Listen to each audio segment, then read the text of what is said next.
video, we have completed our entire linear programming content. And now moving on to next, we are starting with the applications of linear programming. So the first application of linear programming is the transportation problem. So the first application is what? Transportation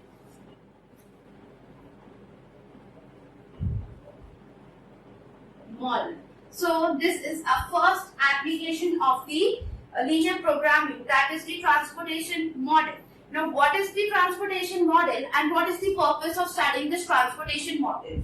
So see, here transportation models tell us what it has different factories and it has different markets, and we have to transfer a certain commodity from a specific market, from a specific factory to a specific market. So we have to perform various operations so that this transfer here, this transportation of this commodity can be transferred from one factory to the another market at the minimum total cost. So the objective of the transportation model is to minimize the total cost for transporting the units from the factories to the various markets. Okay, so here suppose we have different factories as F1, F2, and suppose these factories are then Fn. Okay, and we have different markets like M1,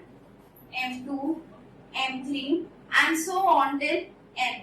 So these are different factories and these are different markets. Okay, now we have to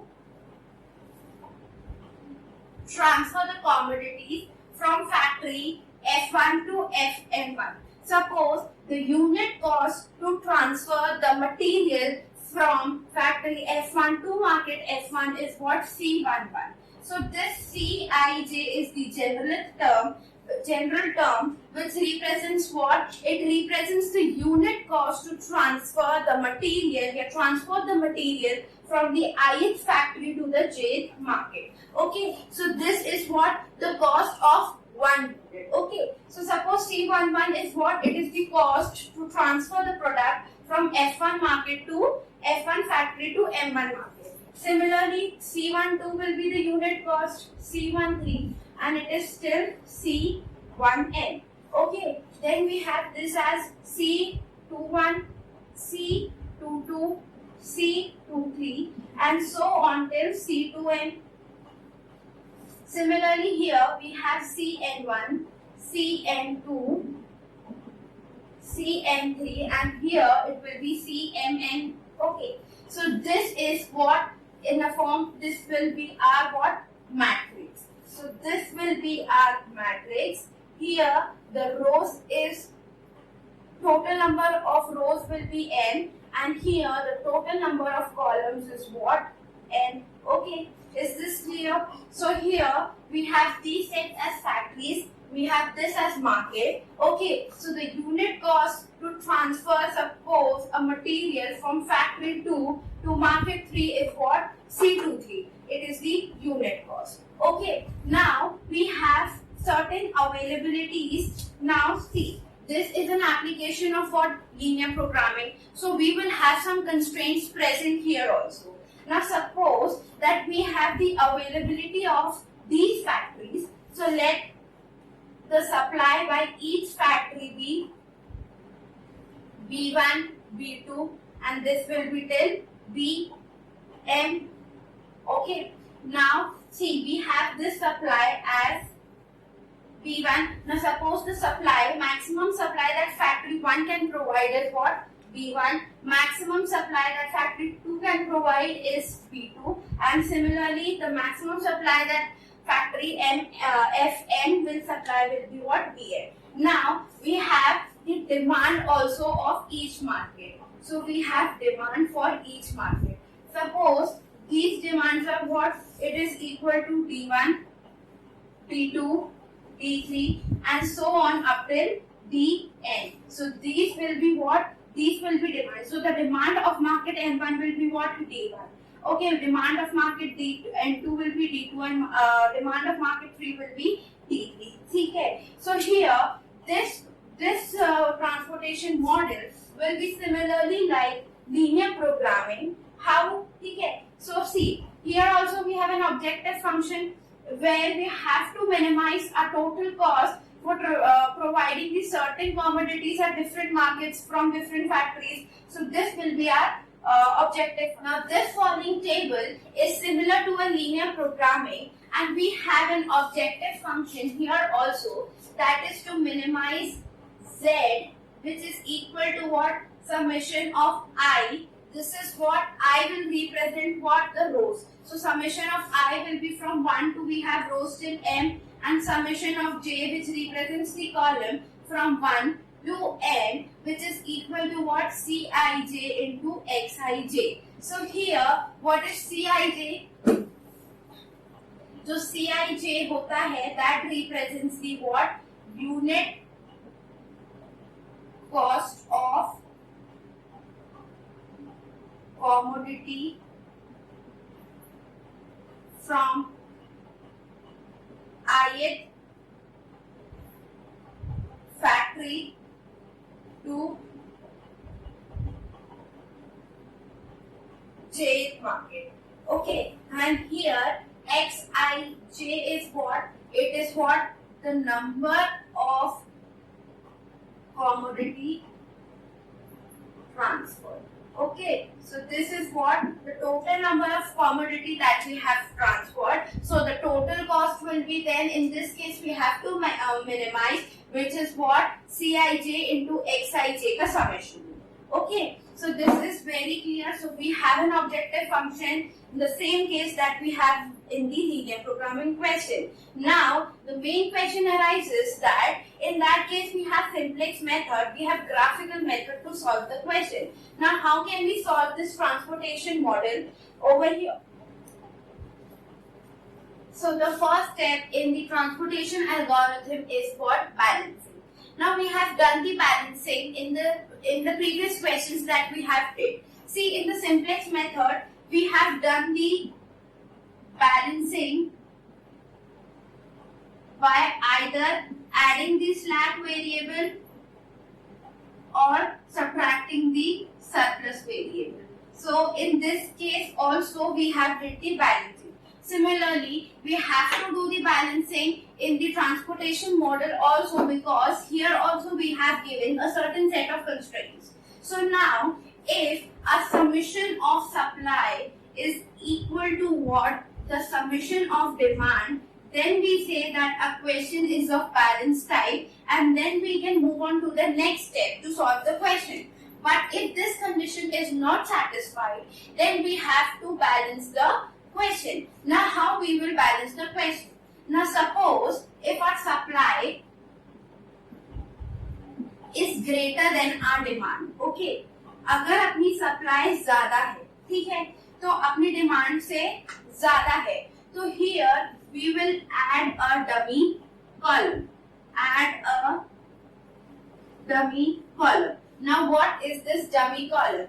See, dummy column की कोई significance नहीं है, ये सिर्फ question में entry लेता है to balance a question, ताकि अपन नेक्स्ट स्टेप में मूव ऑन कर पाए, और इसकी जो कॉस्ट होगी that will be equal to what? 0 rupees. Similarly जैसे स्लैक वेरिएबल और सरप्लस वेरिएबल अपन की आइडल कैपेसिटी बताते थे, उसी तरह ये अपना जो डमी कॉलम होता है, ये अपन को बताता है कि कुछ चीजें अनइक्वल है और उनको बैलेंस करने के लिए अपन एक डमी कॉलम का इंट्रोडक्शन करते हैं अपने क्वेश्चन में, ताकि अपना क्वेश्चन इजीली सॉल्व हो पाए. और उस केस में जो कॉस्ट की वैल्यू होती है, जो अपनी कॉस्ट सेल की वैल्यू होती है, वो होती है 0. ठीक है, तो अपन इसमें ऐड कर देंगे dummy column.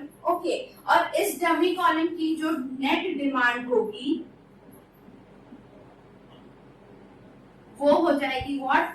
Total supply minus total demand. See, अभी मैं इसके एग्जांपल बताऊंगी, बट बिफोर अपन सिर्फ एक समझने के लिए कर रहे हैं. ठीक है, अब अपन देखो एक एग्जांपल लेते हैं. ये अपना ट्रांसपोर्टेशन मॉडल आया. ठीक है, here we have these set. Okay, suppose इसकी कॉस्ट है 2, इसकी है 3, यूनिट कॉस्ट चाहिए सपोज, ओके ये यूनिट कॉस्ट है। सपोज ये फैक्ट्री F1 है, ये F2 है और ये F3 है, ये मार्केट M1 है, M2 है एंड M3 है। सपोज फैक्ट्री F1 की लिमिट है 4, F2 की लिमिट है 6 एंड F3 की लिमिट है सपोज 8। ठीक है, ये जो हो जाएगा समेशन ऑफ सप्लाई वो कितना हो गया अपनी 18 हो गया। ठीक है, जब अपन मार्केट्स की डिमांड करते हैं, सपोज ये जो मार्केट है इसकी डिमांड है 5, सपोज ये जो मार्केट है इसकी डिमांड 5 है और ये जो मार्केट है इसकी डिमांड भी 5 है, तो इसमें जो समेशन ऑफ डिमांड आया है वो कितना आया है, वो आया है 50। इस केस में अपना सप्लाई जो है वो ग्रेटर देन डिमांड है, तो इस केस में अपन क्या करेंगे कि अपन एक डमी कॉलम को इंट्रोड्यूस करेंगे। वो डमी कॉलम को कैसे इंट्रोड्यूस करेंगे, अपन यहाँ पे एक डमी कॉलम बना लेंगे। ओके, इसकी सप्लाई कितनी थी, 4 थी, 6 थी और 8 थी। इस केस में ये जो आई है ये अपना डमी कॉलम आ गया। ठीक है, इनकी जो यूनिट कॉस्ट की वैल्यू होगी वो सारी 0 होगी। अगर ये 0 है तो यहाँ पे जितनी भी यूनिट आई it will not affect our answer. Okay, same जैसे अपना ऑब्जेक्टिव फंक्शन में अपने वेरिएबल्स आते थे, जो अपन आर्टिफिशियल वेरिएबल्स होते थे वो फिक्सेस होते थे और उनका कोई लिटरल मीनिंग नहीं होता था क्वेश्चन में, उसी तरह इसमें है अपन ने डमी कॉलम इंट्रोड्यूस किया। अब इसकी जो नेट डिमांड होगी वो कितनी हो जाएगी, तो that will B total supply minus total demand. Total supply कितनी हो रही है, that is 18 minus total demand कितनी है 50। सो इन दिस केस इसकी जो अपनी डिमांड आ जाएगी इस डमी कॉलम की, दैट विल बी M3 और we can say a market 4 is introduced which is a dummy market और उसकी डिमांड कितनी हो गई है 3। तो इस टाइप में अपना क्वेश्चन बैलेंस्ड हो जाएगा। This will be what, 6 plus 4 10 plus 8 is 18 and this comes out to be 15 plus 3, this will be 18. So here our net supply is equal to net demand और अपना क्वेश्चन जो है वो balance type का हो जाएगा। अपन नेक्स्ट स्टेप के लिए मूव ऑन कर देंगे। ओके, ये फर्स्ट केस था। उसी तरह अपना सेकंड केस आता है जब अपना डिमांड ज्यादा होता है then the supply. Okay,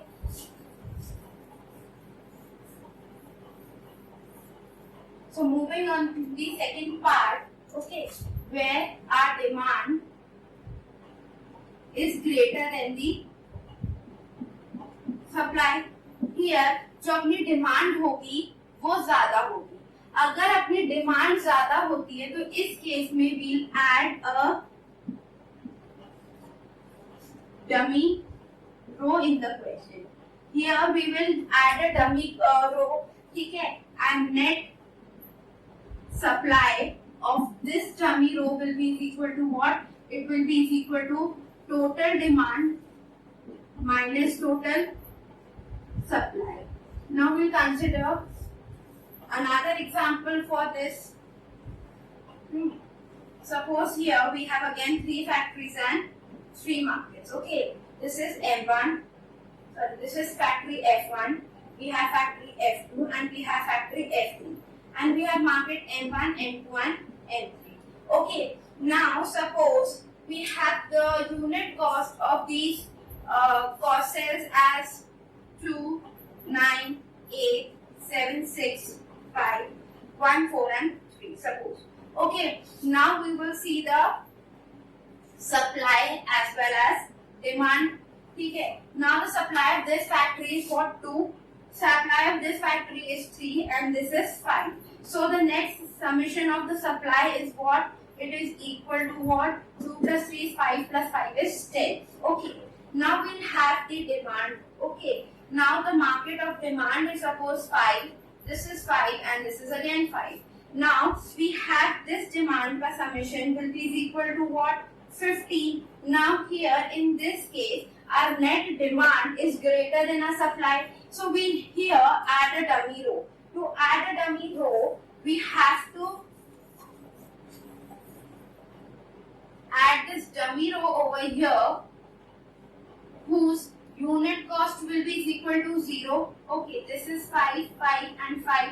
Now the unit cost of this cell will always be 0. Okay, now for this we'll add now the net supply of this row will be equal to 5. So now in this case, this is equal to 10 plus 5 is what? 15. And here also we get net demand is equal to what? 50. So here our case is of balanced type. So how we'll get this? Now we have total demand इससे पहले की थी 15 and we have total supply थी 10 की. So we'll get what?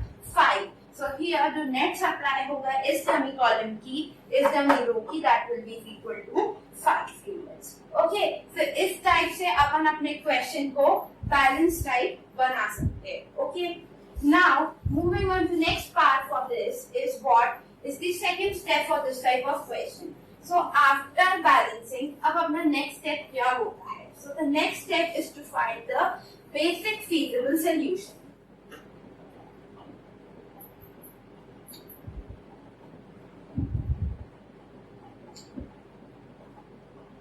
Okay, now the second step is to find the basic feasible solution.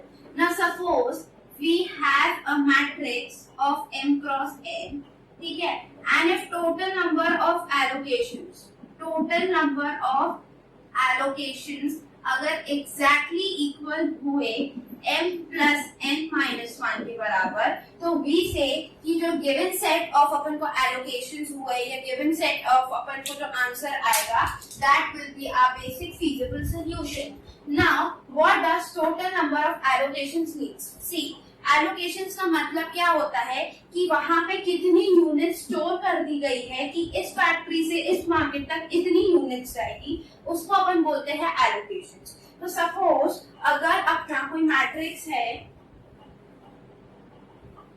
4x3, मतलब उसमें 4 रो होगी और 3 कॉलम होंगे. Okay, this is our 4x3 matrix. तो इस केस में जो टोटल एलोकेशंस होगी वो कितनी होनी चाहिए? अगर अपन को इसको बेसिक फीजिबल सोल्यूशन बनाना है तो वो एग्जैक्टली इक्वल्स टू 4 + 3 - 1 के बराबर होगी, मतलब 6 एलोकेशंस टोटल होनी चाहिए. नाउ सपोज अपन मानते हैं कि ये फैक्ट्री 1 है, मार्केट 1, मार्केट 2 और मार्केट 3, उसी तरह फैक्ट्री 1, फैक्ट्री 2 और factory 3. Suppose 2, 3 and 4. Now suppose factory F1 से यहाँ पे सपोज 4 यूनिट गई है, यहाँ पे भी 4 यूनिट गई है, यहाँ पे 5 यूनिट गई है, यहाँ पे 6 यूनिट गई है, ठीक है, एंड एक यहाँ पे गई है 1 यूनिट और यहाँ पे गई है suppose 6 unit. Now in this case, our total number of allocations is what? 1, 2, 3, 4, 5 and 6. See, these allocations are exactly equal to 6. तो अपना ये जो फॉलोइंग सेट ऑफ सोल्यूशन होगा, that will be our basic feasible solution, क्योंकि इसमें जो total number of allocations है वो exactly equal to 6 है. Okay, now we have another condition for this set of questions, that is non-degenerate basic feasible solution. अपना non-degenerate solution क्या होता है? तो non-degenerate सोल्यूशन क्या होगा अपना? So see, non degenerate solution वही चीज होगी जब total number of allocations exactly equal to कितने होंगे? m + n - 1 होंगे, और ये जो एलोकेशंस होंगे वो इंडिपेंडेंट पोजीशंस में प्रेजेंट होंगे. अब ये नया पॉइंट क्या है? सी, इंडिपेंडेंट पोजीशंस में प्रेजेंट होंगे, मतलब ये एलोकेशंस को we can not connect these allocations with the set of horizontal और वर्टिकल लाइन. सपोज यही अपना गिवन सेट ऑफ सोल्यूशन है. सी, इधर अगर अपन चाहे तो मैं इन एलोकेशंस को जॉइन नहीं कर पा रही with the set of horizontal और वर्टिकल लाइंस, ठीक है, क्योंकि देखो ये यहाँ से कनेक्टेड है बट इसके बाद कोई और सोल्यूशन नहीं आया है. तो ये जो फॉलोइंग सेट है होगा वो non degenerate basic feasible solution होगा. सपोज अगर अपने कुछ एलोकेशंस ऐसे होते कि एक एलोकेशन इधर होता, इधर एलोकेशन होता, इधर होता, इधर होता और इधर होता. Okay, these allocations can be connected with the set of horizontal and vertical lines. तो ये जो अपना क्वेश्चन होता, ये जो सोल्यूशन होता वो degenerate solution होता. But in this case, we cannot connect it with the set of horizontal or vertical lines, so we can say that it is a non-degenerate basic feasible solution. So इधर two points that we have to keep in mind is for non-degenerate basic feasible solution is that जो total number of solution होगा वो exactly equal किसके होगा n plus n minus 1 के. And दूसरा point that we have to keep in mind is what that these allocations must be at the independent position so that they cannot connect with the help of a set of horizontal or vertical lines. Okay, so now suppose we have this question. Okay, now these are the three different factories that we have, and these are the four markets that we have. This is the supply for each factory, and this is the demand for each market. Now we will first check whether the question is of balance type or not. So for here, our supply will be equal to what? This is what 28. 28 plus 7 is what 35. Now we will check the demand. So the demand for this question is net demand is what? Again 35. So this question is of balance type. So we can say that our question is of balance type. We can move on to next step. So here we'll find what? A basic feasible solution. So north-west method. जो अपना first method है वो कौन सा है अपना north-west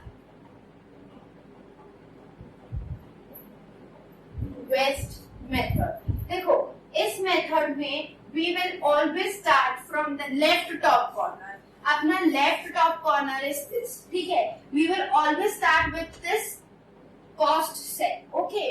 Now अब अपना पर्पस क्या होता है कि इस ट्रांसपोर्टेशन मॉडल में अपन को सप्लाई के जो रिक्वायरमेंट्स और डिमांड्स के जो रिक्वायरमेंट है वो सबको सेटिस्फाई करना पड़ेगा.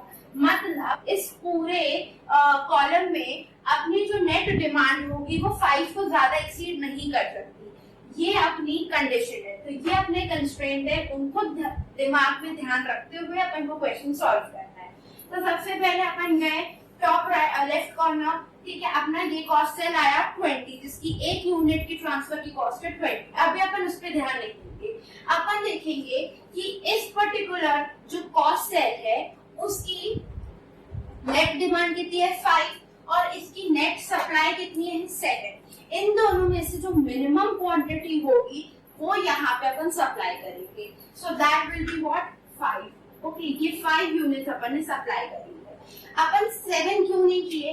सी, अगर अपन 7 यूनिट्स यहाँ पे सप्लाई करते तो वो इस वाली कंस्ट्रेंट को वायलेट करती जो कि अपना ट्रांसपोर्टेशन मॉडल के अगेंस्ट है. इस वजह से अपन ने यहाँ पे 5 यूनिट सप्लाई की.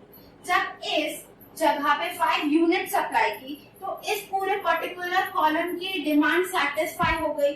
मतलब यहाँ की अब डिमांड कितनी बची 0.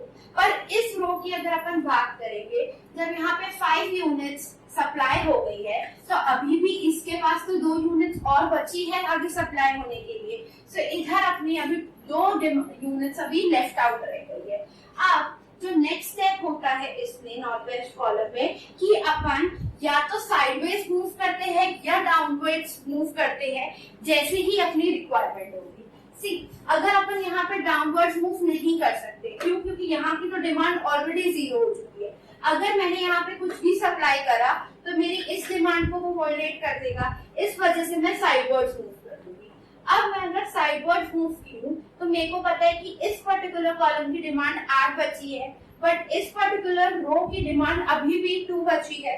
तो सबसे पहले मुझे मिनिमम क्वांटिटी को सेटिस्फाई करेगा, क्योंकि अगर मैंने 8 इधर लिख दिया तो वो इसको वायलेट कर देगी. तो इस वजह से मैं यहाँ पे 2 यूनिट सप्लाई करूंगी ताकि मेरी यहाँ की डिमांड कंप्लीट हो जाए, यहाँ की सप्लाई कंप्लीट हो जाए और यहाँ पे मेरे पास 6 यूनिट और लेफ्ट होगी जो कि इस पर्टिकुलर मार्केट की डिमांड होगी. अब again I have 2 choices. Either I can move sidewards or I can move downwards. Here अगर मैं sidewards move करूंगी तो यहाँ की तो 0 होगी. अगर मैंने कोई भी फर्दर यूनिट यहाँ पे सप्लाई की तो मेरा कंस्ट्रेंट वायलेट हो जाएगा. इसलिए जो नेक्स्ट स्टेप मेरे पास आएगा कि मैं अब डाउनवर्ड्स मूव करूंगी. तो मैंने यहाँ डाउनवर्ड्स मूव की. ओके, यहाँ की 10 है और यहाँ की 6 है. मिनिमम क्वांटिटी कौन सी है 6. तो यहाँ पे मैं 6 यूनिट सप्लाई कर दूंगी. तो ये मेरी यहाँ की मेरी डिमांड 0 हो जाएगी. यहाँ की मेरी सप्लाई भी 4 यूनिट और बचेगा. Again 2 steps. Either move downwards, but ये तो 0 हो गया. I can not move here, तो मैं इसलिए यहाँ पे साइडवर्ड्स मूव करूंगी. अब 4 और 7 में which is the minimum quantity, we have 4 minimum quantity. यहाँ की सप्लाई सॉल्व हो गई, यहाँ पे अपने पास अभी कितनी डिमांड बची है 3। Again 2 steps to follow, either move here or move here. I cannot move here because यहाँ की तो सबकी सप्लाई 0 हो चुकी है, so the purpose is to move here. Now अगर मैं इस वाले कॉस्ट सेल में आऊंगी तो मेरे पास मिनिमम डिमांड कितनी है, either I have 18 or I have 3, so I will do 3. Okay, so here it is 0 and here it is 15. अब यही लास्ट बचा है और दोनों की डिमांड और सप्लाई 15 है, तो मैं यहाँ पे 15 कर दूंगी, ये 0 हो जाएगा। इस तरीके से मेरी पूरी डिमांड और पूरी सप्लाई सॉल्व हो गई है। तो मेरे पास जो नेट सोल्यूशन आएगा, अब पहले मुझे ये चेक करना है कि ये जो मेरा बेसिक फीजिबल सोल्यूशन आया है वो बेसिक है कि नहीं। तो वो कैसे चेक करते हैं, जब अपने total number of allocations exactly equal कितने होते हैं, m plus n minus 1। तो हियर मेरी एलोकेशंस कितनी हो रही है, 1 2 3 4 5 and 6। टोटल एलोकेशंस मेरी 6 हो रही है। अगर मैं इस तरीके से देखूं तो ये 4x3 मैट्रिक्स है, so this must be total allocations कितनी होनी चाहिए, 4 plus 3 minus 1 which is equal to 6, और यही है मेरी। तो ये जो होगा ये मेरा अपना ये हो जाएगा अपना basic feasible solution. Okay, and इसमें अगर अपन देखेंगे तो ये जो सारे कंस्ट्रेंट है, सॉरी ये जो सारे एलोकेशंस है वो कनेक्ट नहीं हो रहे with the set of horizontal and vertical line, तो ये अपना non degenerate basic feasible solution है। तो इस केस में जब टोटल मिनिमम कॉस्ट अपन कैलकुलेट करेंगे, सी इसमें एक यूनिट का कॉस्ट है 20 रुपीज और यहाँ पे 5 यूनिट आया है, तो cost will be equal to what, so this will be 20 into 5 plus 30 into 2 plus 35 into 6 plus 40 into 4 plus 3 into 60 plus 25 into 15. So this will be equal to what? Rupees 1085. So the total cost for transporting from different factories to different markets will be rupees 1085. So now the last method for today's session is the least cost method. अब इसमें अपन कैसे start करते हैं, सी इसमें ना ही अपन को रो को ध्यान रखना पड़ता है ना ही कॉलम को। इसमें we have to just select that cell which is the least cost cell. Okay, so पूरे entire matrix में we can see जो 12 है अपना least cost cell है। पहले ये 5 8 7 15, this is 18, this is 10 and this is 7, ये इनकी सप्लाई और डिमांड हो गई। अब अपना जो लीस्ट सेल है दैट इज व्हाट 12 की रिक्वायरमेंट्स देखेंगे तो 8 और 18 हो सकती है। मिनिमम क्या है अपनी, तो मिनिमम अपना 8 है, 8 एलोकेट हो गया, यहाँ पे अपना 10 बचेगी यूनिट। फिर we go to next least cell, next जो लीस्ट सेल होगा दैट इज व्हाट 17 की रिक्वायरमेंट्स ऐसी होगी कि ये 7 होगा ताकि ये 0 हो जाए और यहाँ पे 8 यूनिट्स लेफ्ट होगी। ओके, उसके बाद जो नेक्स्ट लीस्ट सेल आती है दैट इज व्हाट 20। जब हम 20 में एलोकेट करेंगे तो यहाँ पे 5 है, यहाँ पे 0 है, तो क्या अपन यहाँ पे एलोकेशंस कर सकते हैं, यहाँ पे अपन एलोकेशंस नहीं कर सकते क्योंकि अगर अपन ने यहाँ पे एलोकेशन कर दी तो इस वाले कंस्ट्रेंट को वॉयलेट हो जाएगा। तो मूविंग ऑन टू नेक्स्ट, तो इसके बाद जो नेक्स्ट आता है वो आता है 25। तो इधर जो मिनिमम एलोकेशन हो सकते हैं वो ये 8, तो ये 0 हो गया, यहाँ पे ये 2 बचेगा। 25 के बाद जो नेक्स्ट कॉस्ट सेल है वो आता है 30। अगेन 30 आता है इधर, क्या एलोकेशंस हो सकते हैं, no, the answer is no, because अगर यहाँ पे एलोकेशंस हुए तो ये इसको वॉयलेट कर देगा, इसलिए यहाँ पे भी नहीं हो सकते। Moving on to next cost cell is what 35, तो ये आ गया अपना नेक्स्ट कॉस्ट सेल, यहाँ पे भी एलोकेशंस नहीं हो सकते क्योंकि this is what already 0। Moving on to next cost cell अपना आता है 40। अब देखो यहाँ पे 2 40 आते हैं, तो अपन उधर पहले प्लेस करेंगे जहाँ पे अपने मिनिमम एलोकेशंस हो सकते हैं। इस वाले में 7 हो सकते हैं मिनिमम एलोकेशंस, बट इस वाले में 2 एलोकेशंस मिनिमम हो सकते हैं क्योंकि ये मिनिमम है। तो अपन पहले यहाँ एलोकेट करेंगे ताकि ये 0 हो जाए और यहाँ पे 3 बचेगा। ओके, अब जब अपन इस वाले में गए तो यहाँ पे पहले अपन कितने करेंगे, 7 एलोकेट करेंगे, ये 0 हो जाएगा और यहाँ पे 3 बचेगा। 40 के बाद जो नेक्स्ट आता है दैट इज व्हाट 50 पे एलोकेट नहीं कर सकते क्योंकि ये 0 हो चुका है और ये भी 0 हो चुका है। तो नेक्स्ट आता है अपना 60 पे एलोकेट नहीं कर पाएंगे। सी अब दो 60 के है, इधर भी एलोकेशंस नहीं हो सकते, इधर भी एलोकेशंस नहीं हो सकते, तो लास्ट बचता है 70। तो यहाँ पे भी 3 यूनिट्स लेफ्ट है तो ये 0 हो जाएगा और यहाँ पे भी 3 यूनिट्स लेफ्ट है तो ये 0 हो जाएगा। सो इसके हिसाब से जो लीस्ट कॉस्ट मेथड होगा उसमें अपन लीस्ट कॉस्ट सेल से स्टार्ट करेंगे और उधर अपने मिनिमम नंबर ऑफ एलोकेशंस करेंगे ताकि कोई भी कंस्ट्रेंट वॉयलेट ना हो। अगर किसी केस में अपन को दो कॉस्ट सेल की वैल्यू सेम आती है यूनिट कॉस्ट की, तो अपन वो सबसे पहले कॉस्ट सेल में एलोकेशंस करेंगे जिसका अपन को मिनिमम एलोकेशंस हो पाएंगे। जैसे इस केस में इस 40 में मिनिमम एलोकेशंस हुए थे इसलिए अपन ने इसको इधर एलोकेट किया।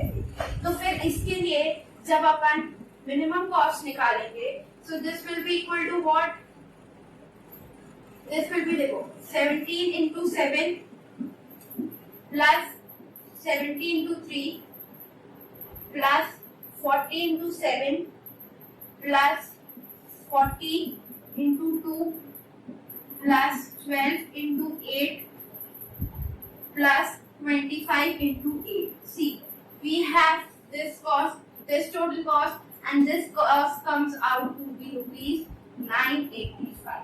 Okay, so this is what the total cost of the transportation model by least cost method. So this was the last method that we did for today. For the next session, we will cover the Vogel's approximation method and the optimality method to find the optimization of this type of question. So see you in the next class. Please do like, subscribe and share. Thank you.